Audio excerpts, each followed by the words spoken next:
Corona virus के खिलाफ लड़ाई में शामिल स्वास्थ्य कर्मियों पर हमलों की पृष्ठभूमि में केंद्रीय मंत्रिमंडल ने बुधवार को एक अध्यादेश को मंजूरी दी। केंद्रीय मंत्री प्रकाश जावड़ेकर ने कहा कि प्रस्तावित अध्यादेश के माध्यम से महामारी अधिनियम 1897 में संशोधन किया जाएगा। अध्यादेश में हिंसा के दोषी के लिए 6 महीने से 7 साल तक की सजा, 5 लाख रुपए तक जुर्माना एवं संपत्ति नुकसान की दोगुना वसूली का प्रावधान है। आरोग्य कर्मियों के खिलाफ कोई हिंसा या हैरेसमेंट अब बर्दाश्त नहीं होगी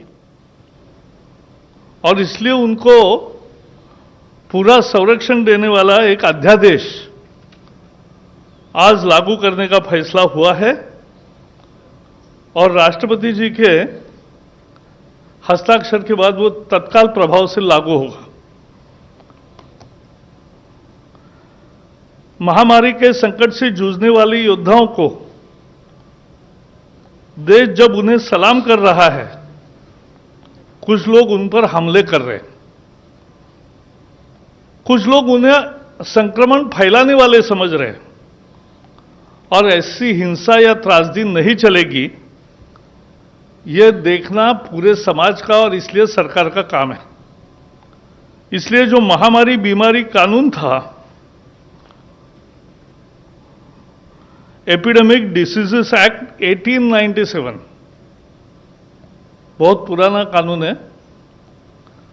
उस कानून के तहत 123 साल पहले वाला कानून है। उस कानून के तहत उसमें बदलाव करके यह अध्यादेश लागू करने का निर्णय आज मंत्रिमंडल ने किया है। अब यह होगा कि इस तरह का अपराध यह कॉग्निजेबल भी होगा और नॉन बेलेबल होगा।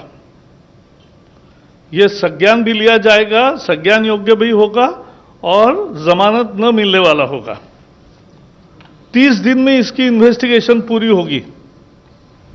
सीनियर इंस्पेक्टर के लेवल पे ही इन्वेस्टिगेशन होगी और 1 साल में फैसला आएगा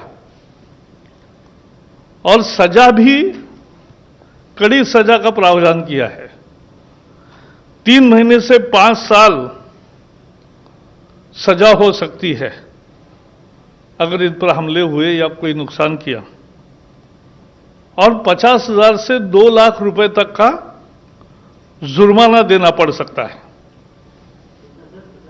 50,000 से 2 लाख रुपया केसेस के ग्रेविटी पर तय होता है। और अगर बहुत गंभीर हमला है, गंभीर इंजरी हुई है, तो 6 महीने से 7 साल तक सजा का प्रोविजन है, 6 मंथ टू 7 ईयर्स।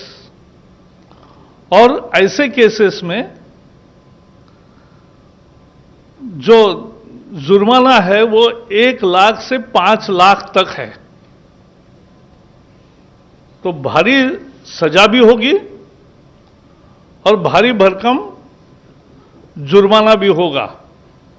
संदेश साफ है, डॉक्टर और आरोग्य कर्मियों पर हमले बर्दाश्त नहीं होंगे। केवल इतना ही नहीं, आज एक विशेष प्रोविजन भी की है अध्यादेश में कि समझो उनकी गाड़ी का नुकसान हुआ, उनकी क्लिनिक का नुकसान हुआ, तो जो भी उसकी कॉस्ट है, मार्केट वैल्यू, उसके 2 गुना जिसने हमला किया उनसे वसूला जाएगा।